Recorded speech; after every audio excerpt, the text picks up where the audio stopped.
É um prazer aqui começar essa discussão sobre esse tema que realmente é um dos temas mais importantes na cirurgia refrativa, que é a cirurgia refrativa da catarata. Então, a gente vai falar sobre excelência em cirurgia refrativa. Eu fico realmente muito contente de falar sobre esse tema aqui com vocês, que realmente a gente sabe que o CBCO é um exemplo de excelência em cirurgia ocular, cirurgia de olhos. Pode passar o próximo, por favor?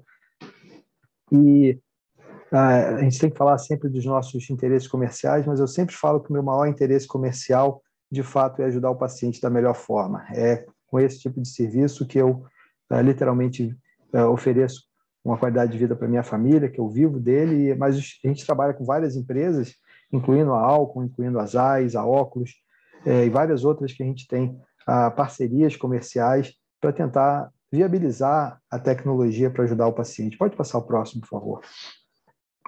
E a gente está aqui, eu gosto muito de filosofia, cada vez gosto mais de filosofia. Pode passar 3 vezes, por favor. Os 3 caminhos para você ter insucesso, de acordo com Beda, é você não ensinar o que você sabe, é você não praticar o que você ensina e você não perguntar, não ser humilde para perguntar o que você ignora. E certamente isso ressona perfeitamente com a cirurgia refrativa. Pode passar o próximo, por favor. A gente precisa realmente compartilhar o que a gente ensina, trabalhar de acordo com o que a gente oferece de conceito no nosso dia a dia, ressonando com o que a gente pensa, com o que a gente acredita, e realmente ter humildade para estar melhorando sempre. O Henrique colocou uma coisa que eu fiquei muito feliz de falar, que eu me colocar numa altura de um colega que eu também respeito e admiro muito, o Ike Ahmed, que é uma celebridade, é uma das maiores celebridades da oftalmologia mundial, eu diria, mas quando você fala que você me tem como uma pessoa que é como um ícone da cirurgia refrativa, eu posso dizer que um dos ícones que eu tenho na oftalmologia é o Marcos Ávila, e é um prazer poder estar aqui junto com vocês. E uma pequena história, o Francisco Lima eu conheci quando eu ainda era estudante de medicina.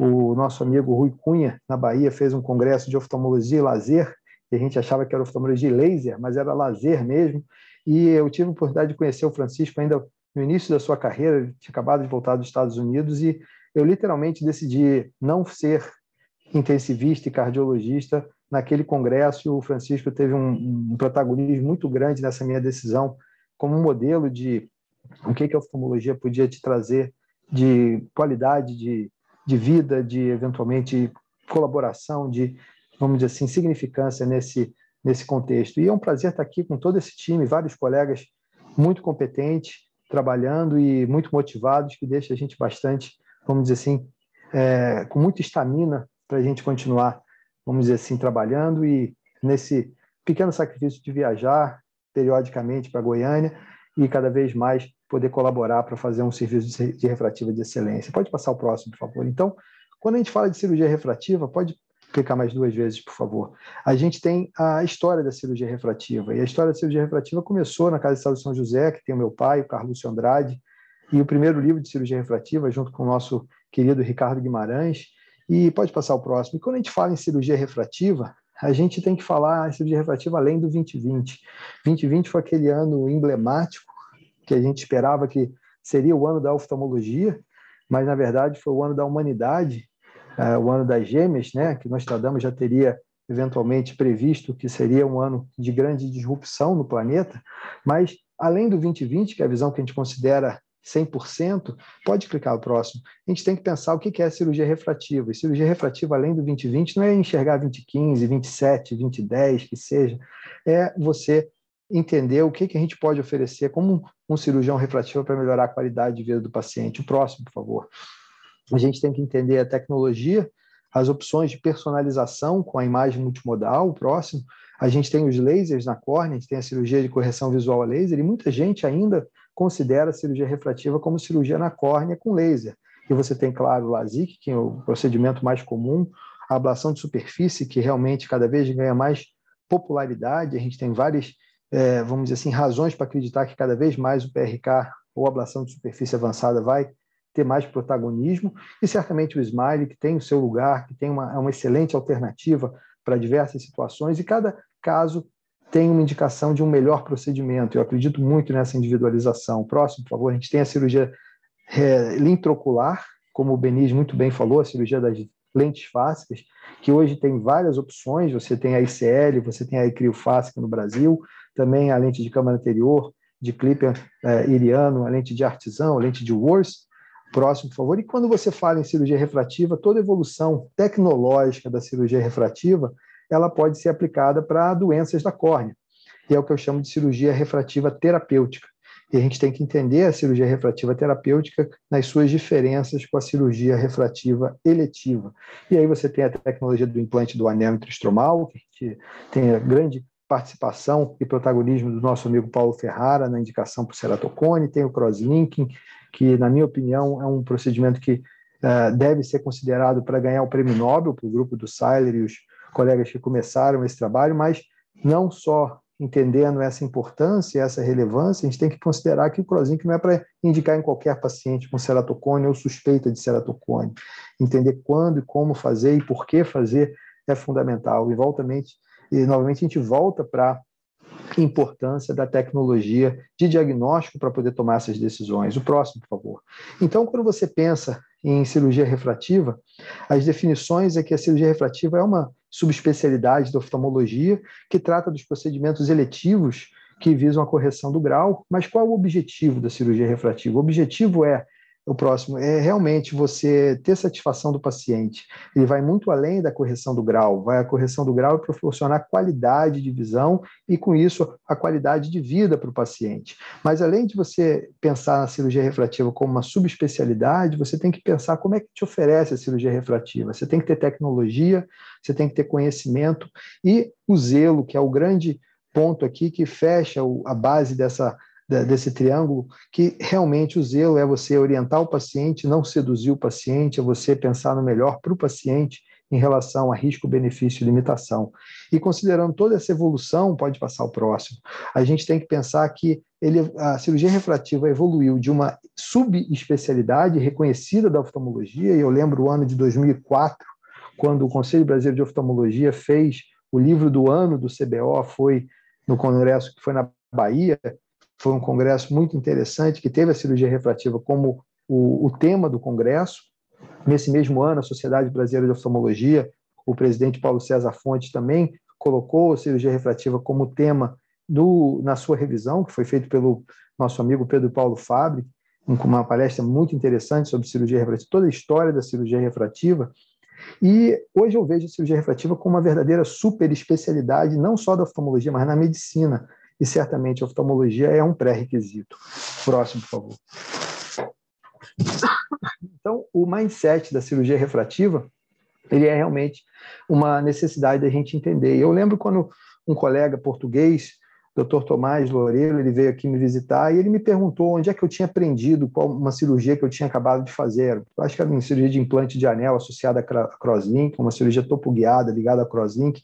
E eu falei, olha, isso não foi realmente no meu fellowship. No meu fellowship eu fiz no início dos anos 2000. Naquela época a gente usava o microceratum ainda, não tinha cirurgia topo-guiada. Nessa época estava começando a se falar em cirurgia personalizada pelo Wavefront, mas eu cunhei a ideia pode passar o próximo, de falar sobre aprender, né? Na verdade, a gente está aqui para aprender, evoluir constantemente para a nossa melhor versão e sempre aprender a aprender a forma de ensinar, para a gente ensinar e poder fazer isso da melhor forma possível, otimizando o que a gente pode oferecer para o paciente e certamente florescer de uma forma, vamos dizer assim, cheia de gratidão, porque é um privilégio ser oftalmologista. Então, esse é o mindset da cirurgia refrativa. O próximo, por favor. Isso ressona muito com o Colégio de Cirurgia Refrativa e Ciências Visuais, e esse mês saiu agora na nossa querida revista da Oftalmologia em Foco, revista da Brascas.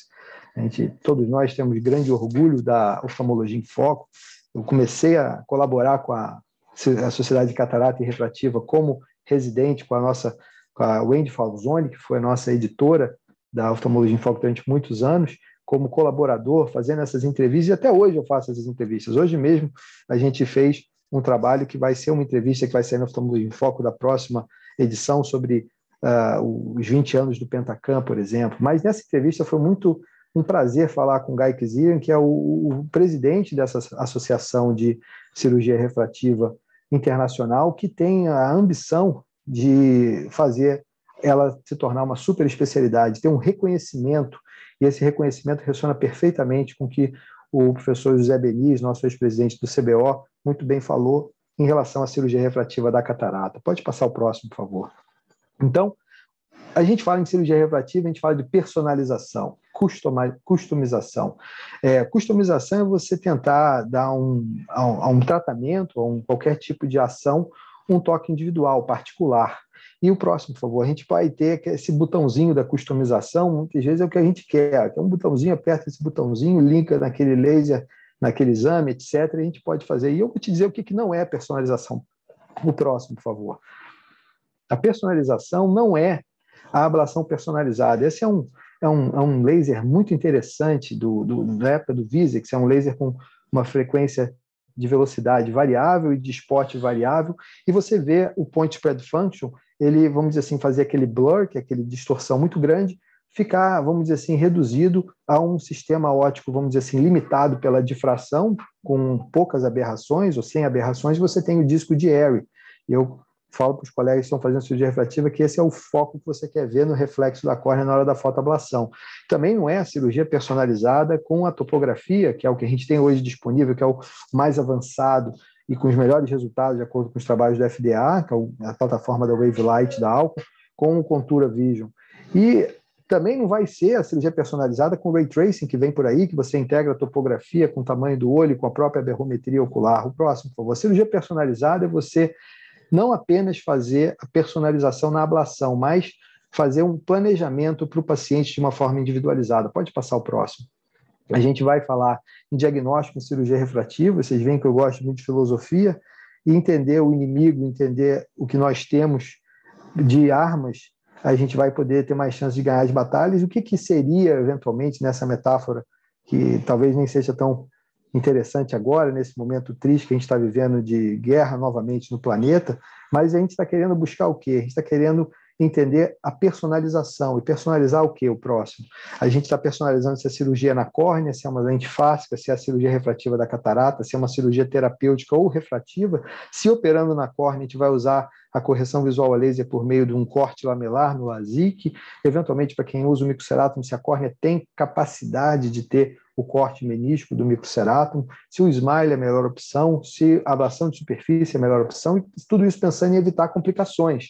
Evitar complicações, primeiro a complicação mais temida, que é a complicação da ectasia, que é o trabalho que a gente mais tem de, vamos dizer assim, colaboração com estudos para evitar a ectasia, diagnóstico de ectasia, caracterização da suscetibilidade para a ectasia, mas também a complicação mais comum, que é a disfunção da qualidade das lágrimas, da superfície ocular. E entender o paciente que vai fazer cirurgia refrativa por uma intolerância à lente de contato é fundamental, porque a gente vai evitar a complicação mais comum. A maior causa de insatisfação pós-cirurgia de correção visual a laser e cirurgia refrativa da catarata está relacionada com a disfunção lacrimal. E saber identificar o paciente com mais risco de ter um agravamento dessa disfunção lacrimal é uma grande necessidade, deve ser uma das maiores preocupações para o cirurgião refrativo, incluindo o refrativo da córnea e intraocular, para poder, otimizando a superfície, melhorar não só o planejamento da cirurgia, ter dados mais robustos com cálculo de lente, até mesmo para refração, e também para evitar que o paciente tenha um agravamento dessa condição. Outras complicações são importantes, o próximo é a epitelização da interface, a gente fala sobre a distrofia da membrana basal oculta, mas também para falar sobre outras questões que são importantes, pode passar o próximo, que são relacionadas com a qualidade da visão, e aí eu mostro para o paciente, no pré-operatório, o tamanho da pupila dele, eu já vejo pela topografia, pela berrometria, o risco dele ter uma disfunção de qualidade visual, eu mostro um pontinho projetado de luz acesa com luz apagada, e eu mostro para ele, está vendo esse espalhamento? Esse espalhamento você já tem. E tudo isso você pode passar ao próximo, que é com a propedêutica multimodal, que você vai conseguir evitar, vamos dizer assim, essas complicações, poder otimizar o nosso planejamento, desde a topografia, tomografia de Scheinfeld, tomografia segmentar, e nos exames, nos exemplos clínicos que a gente vai estar mostrando, a gente vai mostrar muito sobre a relevância desses exemplos, com exemplos práticos desses exames na prática, para a gente tomar essa decisão. Então, esse é o como que a gente vai fazer. Então, o que a gente está buscando e como, pode passar o próximo, que é a ideia de você usar a propedêutica multimodal. Então, seguindo em frente, o próximo, a gente vai estar falando sobre ablação de superfície o LASIK com laser de Fento II, o SMILE e a lente fáscica. Todas essas cirurgias são excelentes. Não existe uma cirurgia melhor do que a outra. Existe uma cirurgia mais indicada, com mais chance de sucesso do que a outra para cada paciente. O próximo, por favor.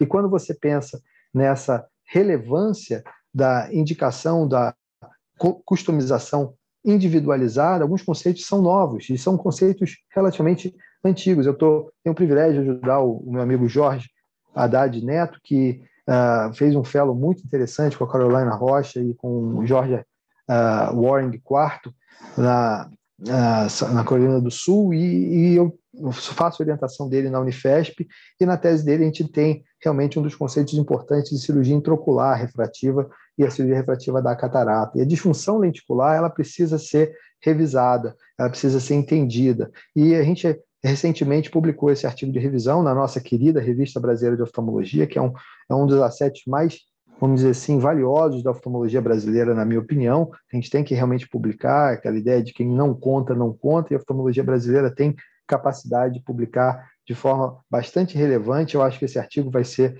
bastante citado, uma vez que ele for entendido e reconhecido na comunidade internacional, porque a gente propôs, e a gente discutiu bastante isso com o George Waring, com a Carolina, que a gente precisa de classificar em estadiamento o presbítero leve, que sou eu, é o paciente que tem uma adição até +2, o próximo seria o presbítero que já tem uma perda de acomodação mais severa, e quando você chega no grau 3, você tem realmente uma perda de qualidade da visão, e isso precisa ser entendido e documentado. E essa documentação, muitas vezes, não precisa daqueles exames mais complexos de aberrometria integrada com a topografia para ver a ótica interna.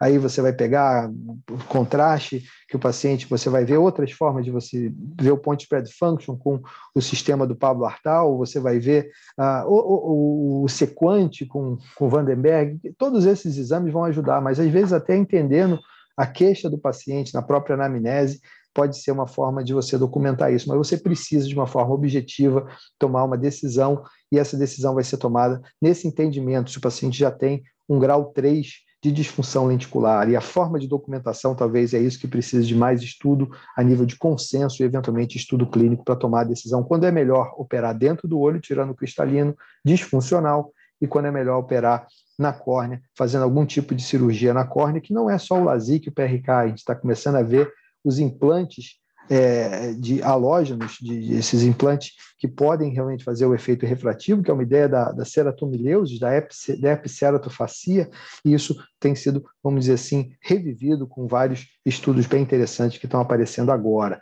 E o próximo estágio seria um estágio fácil de você ver quando o paciente já tem perda de visão de alto contraste, aquele paciente que já chega com aquela catarata que não chega no 20/20, no 20/25, e já fica mais fácil de indicar a cirurgia refrativa da catarata.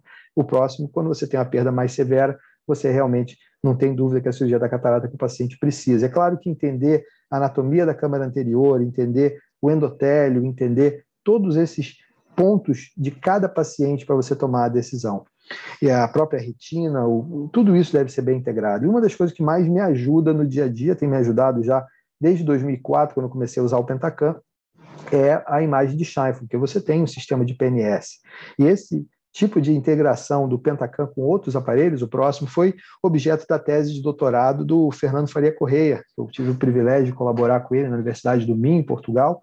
Ele correlacionou o Scheinfeld com a densitometria e a aberrometria ocular, o próximo, você vai ver a integração com a iTrace, você vê esse índice, que é um índice de disfunção do cristalino, o DLI, o Dysfunction Lens Index, e você pode correlacionar até com a energia que você vai usar da facomulsificação, que pode realmente ajudar até a prever o quanto que você vai ter que usar de energia e o quanto de trauma para o endotélio, o que pode ser relevante para algumas situações borderline de endoteliopatia, quando fazer junto uma cirurgia de transplante lamelar posterior. Tudo isso pode ser integrado, pode ser entendido, e sabendo fazer a pergunta certa, você começa a ver que pode ajudar o paciente de uma forma mais, vamos dizer assim, delicada e mais precisa. O próximo.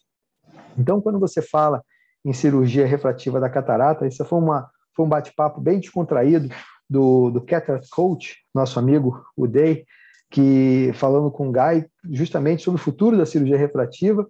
E a ideia deles era, de forma bem descontraída, falar que o futuro da cirurgia refrativa é entrar dentro do olho. O conceito do Dan Dury, que é importante você saber falar para o paciente, explicar para o paciente que a disfunção do cristalino é uma forma de você explicar que a presbiopia evolui para a catarata, e certamente isso pode fazer uma diferença, ressonando muito no que a gente acredita que é fundamental, que é a educação do paciente. O próximo, por favor. Então, quando você fala em cirurgia refrativa na córnea, a gente tem realmente as possibilidades de fazer a cirurgia de ablação de superfície. A ablação de superfície eu faço hoje com o laser, o PTK. O PTK é realmente mais suave para tirar o epitélio, mas em alguns casos, como a distrofia da membrana basal, eu prefiro tirar o epitélio com essa epitélio rexis. Não sei se vocês estão conseguindo ver. Pode passar o próximo, por favor? Eu acho que deu uma travadinha, mais uma vez, que é a epitélio rexis. Ver se vai entrar o videozinho, que é a justamente a disfunção. Acho que talvez essa aqui vai entrar. Você tem... Eu acho que não deve ter carregado o vídeo. Em uma situação mais, vamos dizer assim, intensa, com o mapa ponto impressão digital, você tem a situação até que pode parecer um ceratocone pela imagem de curvatura irregular da córnea. Você vê no Scheifele e na topografia, mas com poucas alterações tomográficas, e esse paciente ele é uma ablação de superfície para distrofia membrana basal, não para um ceratocone. O próximo. Então, quando você fala em casos borderline, esse é um paciente que tinha uma alta miopia e uma córnea que não era das mais fortes. Você vê um TBI relativamente tocado, para esse grau, é uma córnea que eu diria que não aguenta fazer esse tratamento na córnea. Eu não acredito que essa paciente tenha ceratocone, mas é uma paciente que pode, muitas vezes, ser chamada de um ceratocone frustro bilateral. Mas eu diria que essa córnea não aguenta. Se fosse um grau, por exemplo, até uns 5 dioptrias de miopia, eu acredito que um PRK, talvez até um SMILE, poderia ser indicado. Mas com essa ametropia mais alta do que 8, né, chegando aqui, uma dica que eu dou, que é usar a refração normal, com o esfero cilíndrico, e depois fazer um equivalente esférico e ver o quanto que o paciente ganha de visão com o cilindro, trocando para o equivalente esférico, é uma forma da gente poder realmente indicar ou não a lente tórica intraocular fásica, que realmente existe uma questão de custo-benefício muito importante, e de tempo também, que é uma lente que deve demorar mais para chegar, mas a gente pode fazer aqui a incisão no meridiano mais curvo. O próximo, e a gente, aqui é o mapa epitelial, mostra que não tem um ceratocone definido, mas é uma córnea relativamente fina para esse tratamento do grau próximo, e a gente vê que no pós-operatório a cirurgia é feita, o paciente muito feliz, ganho de visão praticamente sem correção em relação ao que ela tinha corrigida, e você vê aqui que a câmera anterior está um pouquinho mais estreita, você tem a lente intraocular fácil com volt excelente, e certamente um paciente muito satisfeita. E isso é o que a gente chama de cirurgia refrativa personalizada, é indicar o melhor, não é indicar se eu vou fazer um TCAT, um FCAT, um WFO, ou qualquer outra sigla que vocês vão ficar meio confusos entendendo, achando que é difícil fazer cirurgia de fotoablação, porque tem que saber programar o laser.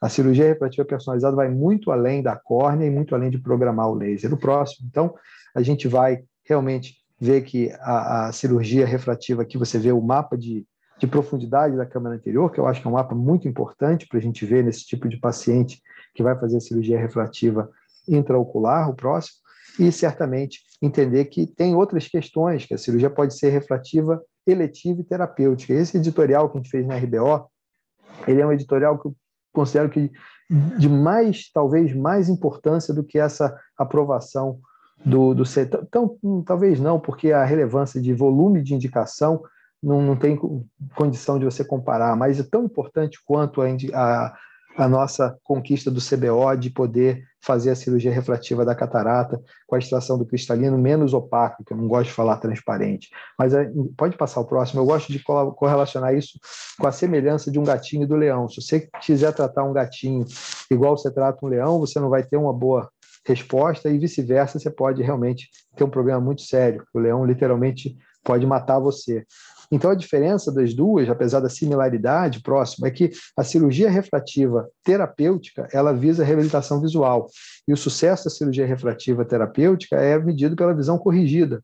E um sucesso na cirurgia refrativa terapêutica pode ser um verdadeiro insucesso ou um verdadeiro vamos dizer assim, pesadelo em relação à cirurgia refrativa eletiva, que tem o objetivo de eliminar ou diminuir a necessidade de óculos, dar satisfação visual e qualidade de vida para o paciente. Então, é importante a gente saber definir o que é o objetivo para a gente, eventualmente, tomar uma decisão do que é, vamos dizer assim, sucesso e como indicar e como orientar o paciente. Então, no próximo, a gente vai falar que a educação do paciente é fundamental. Aqui é um exemplo de um paciente, pode passar o próximo, que é um bióptico terapêutico, né? O bióptico é aquela cirurgia que o Zaldivar cunhou para altíssimos graus de miopia, quando você tem o máximo da lente fáscica e depois fazendo uma complementação com LASIK. O bióptico terapêutico é uma ideia de você fazer uma regularização da córnea, aqui com o implante do Nuncera Ring, e depois o paciente melhorando a visão corrigida, você pode implantar uma lente fáscica que realmente pode corrigir bastante. Então, um paciente que precisava de um transplante de córnea e hoje está praticamente enxergando, eventualmente sem necessidade de óculos. O próximo. Então, quando você fala em cirurgia refrativa, além do 20/20, a gente vai falar sobre a evolução, e a evolução tem muito a ver com a inteligência artificial. O próximo. A gente fala que é um mindset, uma mudança de mentalidade que a gente precisa ter. A gente precisa considerar que, por mais que a gente tenha tecnologia, a gente precisa continuar sendo médicos, e a missão de ser médico humano ressona muito no conceito de orientar o paciente, de educar o paciente. A gente tem que falar sobre o próximo, de eventualmente entender que o paciente precisa, o que o paciente pode fazer de acordo com os exames complementares, a tecnologia com a imagem multimodal, que dá muita informação, e a gente precisa de interpretar essas informações, e o nosso conceito próximo de aplicar a inteligência artificial e aplicar os porquês e os comos com a inteligência anciã, ele é fundamental. Eu fiz esse algoritmo A2i², que é para você pode entender a medicina individualizada ou personalizada, que certamente vai muito além da imagem da córnea, da imagem refrativa com aberrometria, etc., para, eventualmente, a genética e a biologia molecular, para a gente poder fazer o que a gente chama de medicina personalizada, que já podemos ver isso em várias aplicações na medicina, tipo oncologia, cardiologia, que a gente já tem essas aplicações, e a oftalmologia vai certamente, não só na cirurgia refrativa, na retina, no glaucoma, poder, vamos dizer assim, fazer o melhor para o paciente. E o nosso conceito é ajudar o paciente da melhor forma possível. A gente vai, o próximo, falar sobre o nosso conceito do corpus hipocrático, que é você curar poucas vezes, aliviar muitas vezes, e sempre, sempre falar em confortar o paciente. E isso é o que a gente deve fazer com a cirurgia refrativa, ajudar o paciente da melhor forma possível e tentar oferecer o máximo. E a educação do paciente é fundamental, porque uma das máximas de cirurgia refrativa é você under-promise e over-deliver. Você oferece e entrega muito mais do que o paciente tem. Se você tiver o contrário, a chance de sucesso diminui, por melhor que seja o resultado. E o sucesso é medido com aquela pergunta: você faria de novo? Você indicaria seu melhor amigo? E a grande maioria das pessoas, mais de 95%, responde sim. E os que não respondem sim, poucos deles têm complicações sérias. Na verdade, muitos que têm complicações sérias ainda respondem que fariam de novo e que indicariam os amigos, os familiares. Quem não indica mais a cirurgia, quem não entendeu o que a cirurgia poderia fazer por ele, e isso realmente é uma questão que a gente deve considerar para a gente estar sempre à frente desse problema, e a resposta para isso é fazer com excelência, com educação do paciente. Pode passar o próximo. E eu, terminando aqui essa apresentação, não posso deixar de homenagear as mulheres da minha vida, a minha esposa e minhas duas pequenas princesas.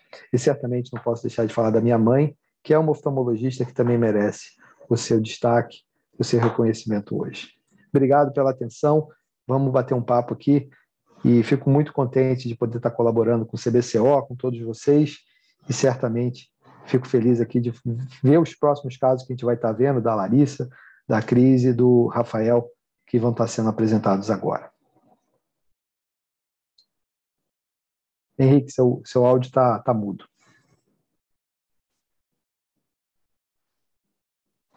Esse negócio de ficar no celular, cara, e o meu computador já dá errado, é um saco. Mas vamos lá. Vamos começar então. Vou começar com a Larissa, né? A Larissa vai apresentar o caso dela para a gente. Assim, vamos começar pelo doutor Rafael, me perdoe. A doutora Larissa, a doutora Rafael, a doutora Cris e a doutora Larissa. Perfeito, então, peço desculpa. Então, vamos começar com o Rafael Cardoso, por favor. Obrigado.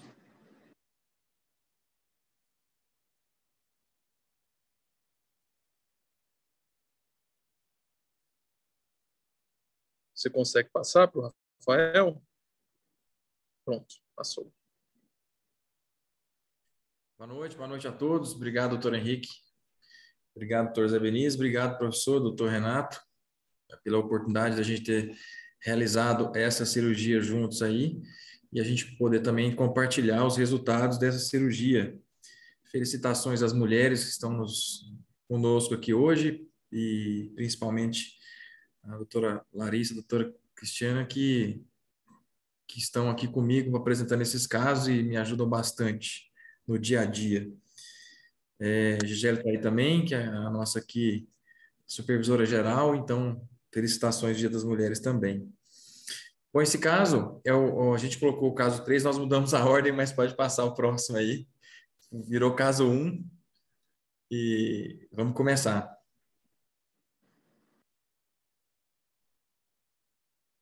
Eu não estou vendo aqui peraí.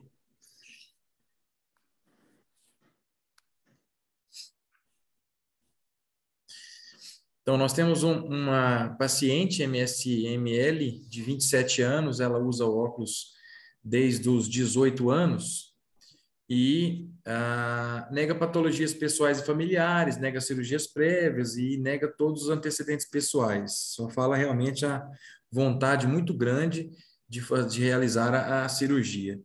A pressão estava normal, biomicroscopia normal, fundo de olho também, o mapeamento também tudo normal. E a refração estática dela é essa apresentada para vocês. Menos 2,5, 0,75 a 160, menos 2, 0,75 a 170. Pode passar o próximo, por favor.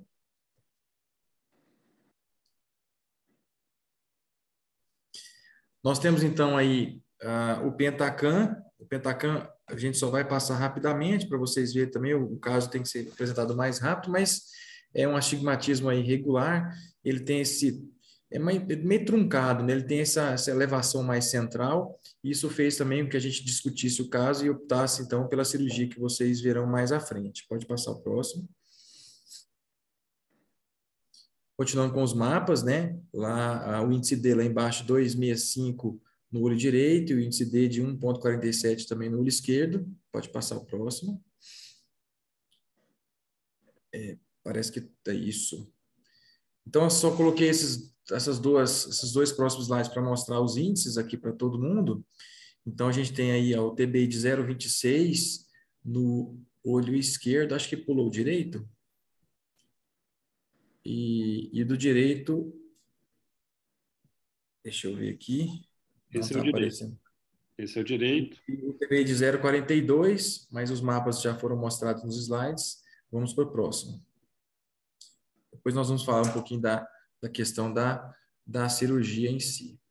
Aqui o mapa epitelial do paciente, e aí a gente nota, tanto no olho direito, que uma região mais fina superior de 43 micra, e no esquerdo também de 44, isso vai ser relevante lá na hora que a gente programar a nossa cirurgia. Pode passar o próximo, por favor. Então, a programação cirúrgica. Então, nós fizemos a programação cirúrgica acho que volta pulou um, eu acho que pulou um. Isso. Nós fizemos a programação do PTK, um PTK que durou 14 segundos, e nós fizemos uma programação de 40 micra, baseado naquele mapa epitelial do olho direito de 43 micra, para fazer a desepitelização. Aí tá as fotos e o progresso da desepitelização da córnea do olho direito. Pode passar a próxima. A programação cirúrgica, utilizando para a gente fazer o PRK, nós colocamos com alvo de mais 0,25, uma correção estimada de menos 2,75, lembrando que a refração era 2,50, e esse PRK foi bem tranquilo, 6 segundos de ablação. Pode passar o próximo. Aí só estão as imagens da ablação do paciente, bem centralizado, e depois da desepitelização. Pode passar o próximo. Do olho esquerdo, a mesma situação, nós fizemos um PTK de 40 micra, baseado também naquele mapa epitelial, que estava 43, e aí tem as imagens do progresso do PTK na desepitelização, bem centradinho. Pode passar o próximo, por favor. Para o grau de refração de -2, que a gente ia corrigir, colocamos um alvo de mais 0,25, e aí durou 4 segundos de ablação. Pode passar o próximo, as imagens da ablação estão mostradas para vocês, né? Sempre o laser centradinho e a ablação no seu progresso. Pode passar o próximo. E aí o que eu achei mais interessante do caso é mostrar que aí a gente chamou a paciente novamente para mostrar aí o resultado muito recente, né, da cirurgia. Então, no 5º dia, ela estava já sem dor, aquela questão da fase inicial de dor, ela relatou mesmo, estava totalmente epitelizado em ambos os olhos, sem hiperemia, a acuidade binocular dela estava 20/20, retiramos a lente de contato terapêutica, procedemos à nossa conduta de prescrição, aqui da Toton Saúde, padronizado pelo professor Renato, e aí a gente chamou ela novamente no 10º dia para apresentar o caso aqui hoje para vocês. Então, no 10º dia ela também estava totalmente sem dor, totalmente satisfeita, totalmente epitelizado, a acuidade aí a gente já separou os olhos, então ela estava 20/20, -2 no direito e 20/25 no esquerdo, binocular continuava 20/20, e nós fizemos só uma refração dinâmica, porque 10º dia e ela também estava na correria do dia a dia dela, já estava no trabalho, então essa é a refração dinâmica que a gente conseguiu para ela, e ela super satisfeita, foi no olho direito plano -75, 155, e o esquerdo -0,5, a 0,75 a 175. Ela ainda está em recuperação, claro, mas está bastante satisfeita. Pode passar o próximo. A gente vai mostrar o mapa epitelial dela nesse 10º dia, né? Comparado com o que ela tinha antes da cirurgia. Então, a gente vê aí, antes da cirurgia no olho direito, o centro da córnea de 541 micra e após a ablação 485. O mapa epitelial antes, ele tem um mapa um pouco diferente aí no direito, no 10º dia, que a gente esperava encontrar um afinamento, mas depois nós podemos discutir isso com o professor Renato. Pode ver que no esquerdo, pode passar o próximo, já é bem mais esperado por nós o que encontrou, né? Que é o afinamento ainda do epitélio, né? Epitélios de 30, 33, 37 micra, baseado no que ela tinha antes, e o afinamento central da córnea, que passou de 533 para 492 micra, isso no 10º pós-operatório. Pode passar o próximo. É o que a gente tinha para apresentar para vocês. Muito obrigado pela oportunidade, professor Renato, doutora Larissa, doutora Cris, nossa equipe aí. Obrigado mesmo pela oportunidade de estar aqui com vocês nessa área da cirurgia refrativa. Obrigado. Parabéns, Rafael. Acho que realmente esse caso mostra muita coisa interessante da propedêutica, mas realmente a gente tem aí, eu fui aí a Goiânia praticamente 2 semanas atrás, então a gente não tem muito tempo de follow-up, e você foi bastante, vamos dizer assim, eficiente de conseguir fazer essa avaliação tão completa da paciente agora.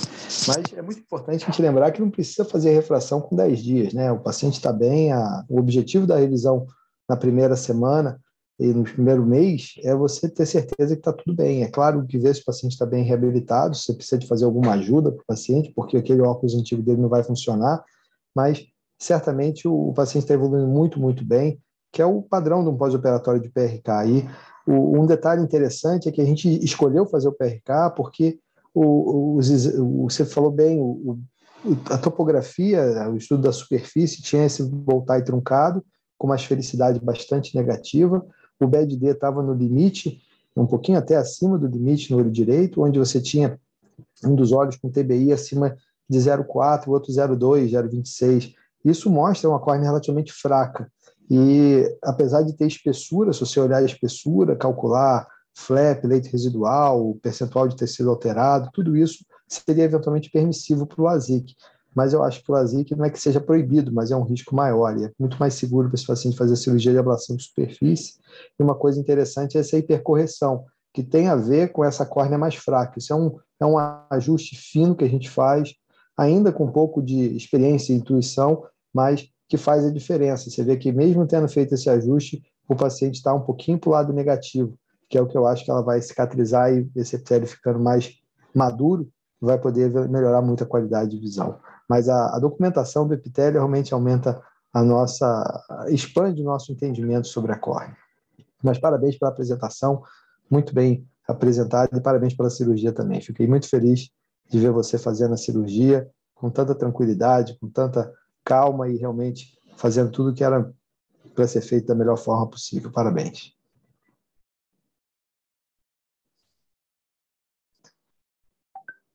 Vamos então para o próximo caso da doutora Cristina Carossa. Por favor, Cris. Acho que você está muda. Deu certo? Tá me ouvindo? Estamos ouvindo.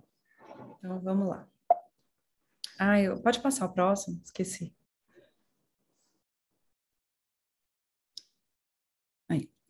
Então, é um paciente de sexo masculino, não coloquei aí, mas 31 anos, natural procedente de Goiânia, e marceneiro. Então, é um paciente bem simples, que ele queria ficar livre dos óculos, ou pelo menos reduzir o grau, porque o óculos dele era muito pesado.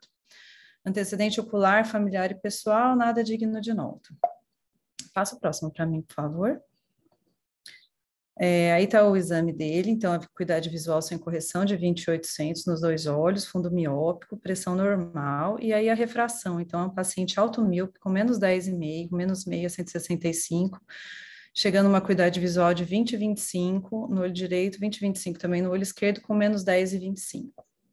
A refração dinâmica e estática muito semelhante à refração que ele estava usando. Vamos passar para o próximo. Ixi, aí. Então, aqui está o Pentacan dele, do olho direito. Não está dando para ver direito, mas a ceratometria dele é de 42,4 por 43,2 no olho direito. E uma PAC mais fina, de 497. Passa para o próximo. Esse astigmatismo regular, mas bem assimétrico superiormente, né? No olho esquerdo, muito semelhante, 42,7 por 43,4, e a espessura mínima de 507. O mesmo padrão de astigmatismo, né? Pode passar para a próxima. Quando a gente vai avaliar o display Belin-Ambrosio, pode passar o próximo. A gente vê que ele tem um RT máximo bom de 425, um D de 0,63, então dentro da normalidade, os mapas de elevação anterior e posterior também normais para o próximo. E o olho esquerdo, semelhante, um RT máximo de 420, um D de 0,53, mapa de elevação anterior e posterior normais. Próximo. E aí, quando a gente vai partir para uma avaliação mais detalhada, né, ver as propriedades estruturais da córnea, através da propedêutica multimodal que o Dr. Renato descreveu, a gente vê que ele tem uma certa fragilidade estrutural, né, na biomecânica da córnea. Então, ele tem um CBI de 0,31, um TBI de 0,30. Passo o próximo. E o olho esquerdo também semelhante, com um CBI de 0,40 e um TBI de 0,16. Pode passar o próximo. E o mapa epitelial tem esse afinamento superior, e a parte mais inferior mais espessada, ou normal, né? Vamos passar para o próximo. Próximo. Aqui é uma coisa que a gente discutiu com o Dr. Renato, né? A maioria dos pacientes aqui em Goiânia tem uma altura de menisco lacrimal um pouco reduzida, mas só para o restante estava normal. Pode passar o próximo. O OPD também. Acho que a gente pode passar o próximo também. O anterior era a microscopia especular, mostrando que não tinha nenhuma alteração corneana. A gente trouxe esse caso porque... para fazer essa discussão mesmo. As opções de tratamento que a gente tem para esse paciente com uma alta ametropia, paquimetria fina, uma biomecânica da córnea, propedêutica multimodal, mostrando uma alteração, né, biomecânica, levando o paciente a ter esses riscos, né, a cirurgia refrativa laser e a indicação de um implante de lente fáscica, que foi a nossa decisão. E eu gostaria de perguntar para o doutor Renato também, se esse paciente tivesse uma refração, eu coloquei -3, mas eu falaria um -5, por exemplo, porque aí a gente fazendo aqueles cálculos de leito residual, tudo isso estaria normal. E aí, a gente poderia operar esse paciente se ele tivesse um -5? Então, excelente. O PTA também normal? Excelente pergunta. Eu acho que se você me perguntar se eu já fiz PRK, um caso muito parecido com esse, certamente eu já fiz. E os resultados são realmente muito bons. O paciente fica muito satisfeito. Mas se você lembrar daquele slide do que você está buscando de evitar de complicação, ectasia, olho seco mais severo e qualidade da visão, realmente você está com as 3 questões menos, vamos dizer assim, um risco menor quando você vai para a cirurgia refrativa intraocular com a lente intraocular fásica. Então, realmente a melhor opção para esse paciente. A gente esbarra aí na questão de custo, mas eu fico muito contente que a Biotech ela vai eventualmente oferecer essa lente para a gente fazer no próximo curso que a gente vai ter, e essa cirurgia certamente vai ser a melhor indicação para esse paciente. Explicar para ele que esperar um pouquinho mais vai ser uma coisa que vai valer a pena para a gente poder ajudar esse paciente a ficar bastante satisfeito com a cirurgia refrativa. Fazer a cirurgia na córnea não quer dizer que seja impossível, e novamente vai para aquela história, o pode, o precisa e o deve. Pode fazer a cirurgia, eu acho que o grau até ainda é permitido, vamos dizer assim, tecnicamente fazer na córnea, mas a qualidade da visão, a questão estrutural, a questão da disfunção lacrimal, tudo isso é melhor para ele fazer na cirurgia de superfície como uma opção, mas a cirurgia da lente fácil como a melhor opção. Muito obrigada, doutor Renato. Foi tudo que a gente tinha discutido mesmo. Eu esqueci, como eu ia ser o terceiro caso, me pegaram meio de surpresa. Queria muito agradecer a oportunidade, é um prazer enorme. Como o Henrique falou, é o nosso ídolo da cirurgia refrativa, então a gente tem um prazer imenso de ter o senhor aqui com a gente. Nesse Dia das Mulheres também, que a gente sabe que a nossa luta é longa aqui, a gente está lutando pela igualdade, já melhorou muita coisa, mas a luta ainda vai longe. Eu agradeço demais a oportunidade de poder estar aqui com vocês. Obrigado, parabéns. Obrigada. Próximo caso, então, a doutora Larissa. Boa noite, gente. Queria primeiramente agradecer, sendo um pouquinho repetitiva, porque a Cris e o Rafael também já agradeceram, mas realmente, assim, é uma honra, um prazer estar tendo esse contato com o senhor e estar aprendendo tanto, certo? Muito obrigada mesmo. Vamos lá, então, eu vou compartilhar minha tela, vocês me dão o ok. Estão conseguindo ver? Ok. Tá ok? Tudo certo. Então, vamos lá. O meu caso é sobre uma paciente de 48 anos, sexo feminino e cabeleireiro. É bem importante, na cirurgia refrativa, a gente ver a profissão, qual que é o papel que a pessoa desenvolve mais intensamente no seu dia a dia, para a gente adequar o tratamento a essa atividade. É uma paciente que já fazia uso de óculos há mais de 20 anos e queria uma certa independência dos óculos para o cotidiano. De antecedentes oftalmológicos, ela não tem costume de uso de lente de contatos, nem nunca fez cirurgia oftalmológica. E tem um transtorno bipolar, mas bem controlado. Então, ao exame oftalmológico, ela tem uma acuidade visual de 20/50 em ambos os olhos e para perto, sem correção, J6. Na biomicroscopia e fundoscopia, o exame dentro da normalidade, pressão intraocular 17/16, e a refração dinâmica dela e estática foi bem parecida.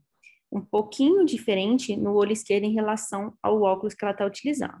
Então, ficou no olho direito de -0,75 com -1 a 115, 20/20, e no olho esquerdo, plano, -3 a 45, 20/20, 20/20 parcial. Uma adição de mais 1,75, ela chegava a J1. Outro fator avaliado foi a dominância ocular dela, já que ela é uma paciente numa faixa etária que apresenta presbiopia. A gente realizou uma propedêutica multimodal nessa paciente para a gente ter dados mais específicos para ver um tipo de tratamento que poderia ser realizado. Então, primeiramente, fizemos o Pentacam, que é uma tomografia guiada por imagens de Scheinfeld, que nos 4 mapas refrativos no olho direito demonstrou um astigmatismo irregular. No mapa paquimétrico, uma área de maior afinamento de 528 micra, os mapas de elevação anterior e posterior dentro da normalidade. No olho esquerdo, a gente tem um astigmatismo regular e simétrico, oblíquo, o mapa paquimétrico com ponto mais fino de 531 micra, o mapa de elevação anterior e o mapa de elevação posterior dentro da normalidade. No display de Belli e Ambrosio, os mapas de elevação anterior e posterior e a curva de progressão paquimétrica estavam dentro da normalidade em ambos os olhos, gerando um BED-D no olho direito de 1,53 e 1,52 no olho esquerdo, valores dentro da normalidade ainda. O segundo tipo de avaliação que a gente fez foi das propriedades biomecânicas da córnea, através do Corvis, que é um instrumento que a gente tem que fazer a integração das duas tecnologias. Então, a gente tem a integração dos dados tomográficos e biomecânicos da córnea. O Corvis cria vários índices, que são índices bem objetivos, para aumentar a sensibilidade e especificidade diagnóstica. Dentre esses índices, a gente tem o TBI, que é o mais importante aqui no Corvis. É o índice biomecânico e tomográfico. Ele tem uma alta acurácia em identificar ectasias. Então, nessa paciente, no olho direito, a gente tem um TBI de 0,34 e no olho esquerdo, um TBI de 0,25. A terceira avaliação que a gente fez foi através do OCT para análise mais detalhada das camadas da córnea. Tivemos um mapa epitelial com o epitélio na espessura dentro da normalidade em ambos os olhos também. Frente a isso, a gente tem, então, uma paciente de 48 anos, do sexo feminino. O olho não dominante dela tem um componente miópico, que é o olho direito. E o olho esquerdo, que é o olho dominante, tem um astigmatismo miópico simples. Bom, o que a gente pensou nesse caso aqui?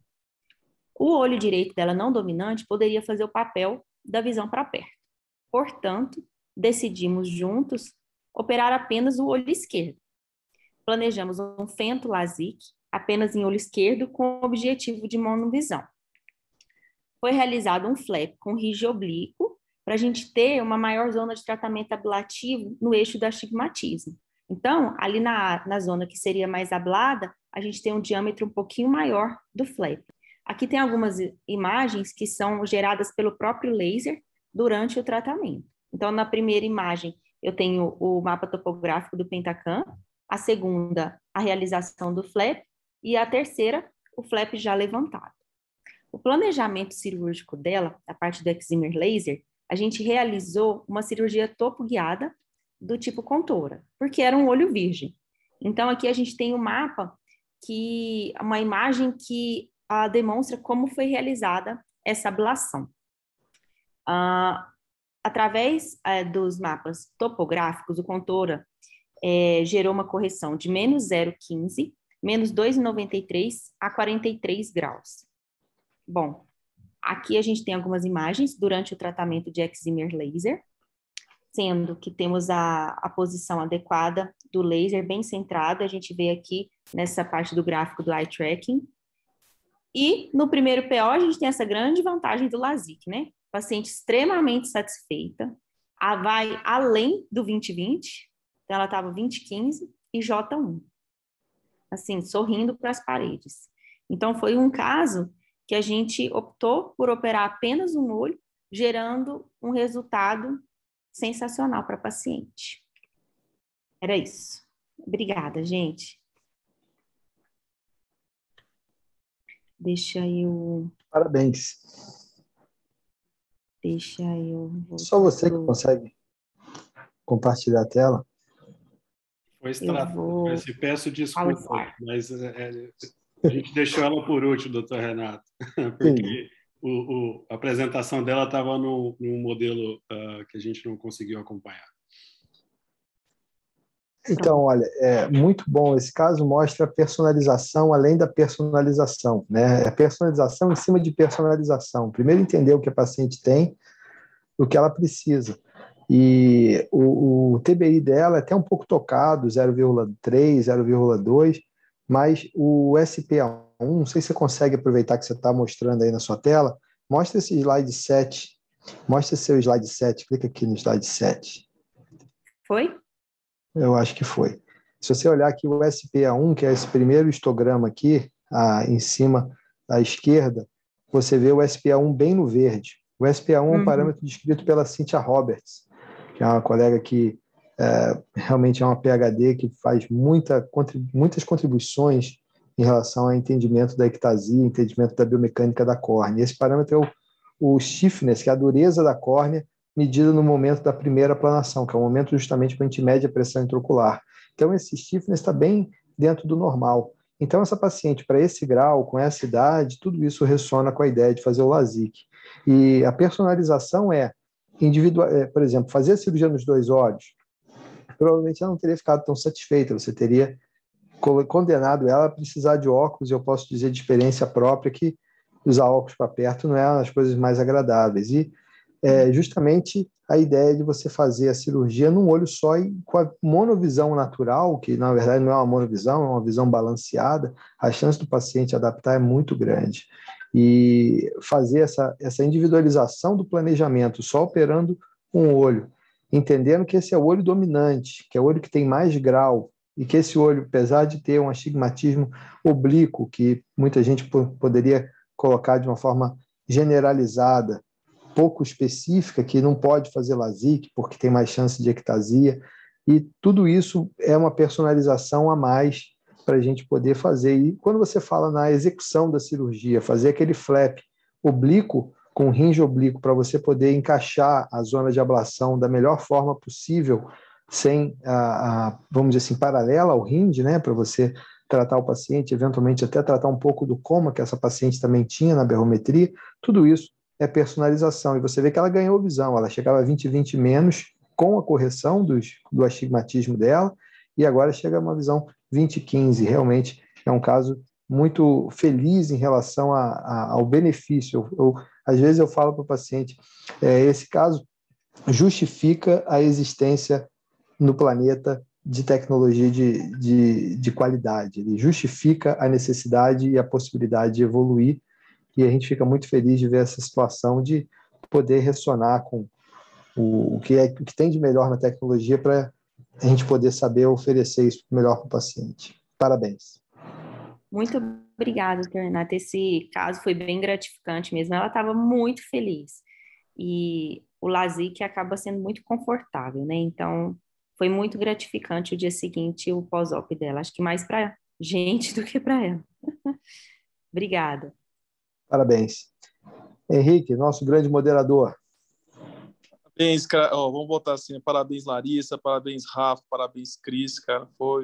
Eu tive a oportunidade de estar com vocês durante essas cirurgias. Eu fiquei muito feliz também de ver o resultado de tudo, que está junto com o doutor Renato aqui. Então, assim, se alguém tiver alguma dúvida e gostaria de comentar aqui no chat, eu acho que é a hora interessante. Aproveitar que o Renato está aqui com a gente agora, senão só vai ser no curso. E no curso a gente vai começar sexta-feira cedo, mas o dia todo, sábado o dia todo. Então, assim, eu acho que é uma oportunidade, eu vou falar um pouquinho do curso, uma coisa, eu acho que é uma oportunidade das pessoas que acham que fazem cirurgia refrativa de realmente aprender a fazer cirurgia refrativa. A gente tem uma noção, às vezes, que a gente tem um conhecimento que é suficiente. E eu acho que com aquilo que a gente estava falando de bom senso, e a gente sempre tem a vontade de fazer o melhor para o paciente, o melhor para fazer para o paciente é aprender. E a gente vai ter essa oportunidade agora nesse curso. Então, assim, eu acho que para quem ainda está em dúvida, para quem ainda está pensando, isso aqui foi só um lembrete do que vai vir para frente e das oportunidades que irão ter aqui conosco, e principalmente o doutor Renato aqui junto com a gente. Então, assim, eu vou agradecer a todos hoje aqui. Doutor Renato, queria que você agradecesse e falasse algumas últimas palavras aí para a gente. Eu sei que você está cansado, que foi um dia difícil, mas fantástico de novo estar aqui com você, tá? A palavra é sua. Obrigado, Henrique. Olha, só tenho a agradecer, parabéns aí pela sua moderação, parabenizar a Cris, a Larissa e o Rafa pela brilhantismo na apresentação e fazer a cirurgia Eu fico muito contente de poder ajudar vocês a fazer. Vocês já são oftalmologistas talentosos, vocês são pessoas muito competentes, com muita experiência, e poder ajudar um pouquinho vocês a fazer a cirurgia refrativa com o que a gente chama de excelência. Eu fico muito contente, porque justamente ensinar é a melhor forma de aprender.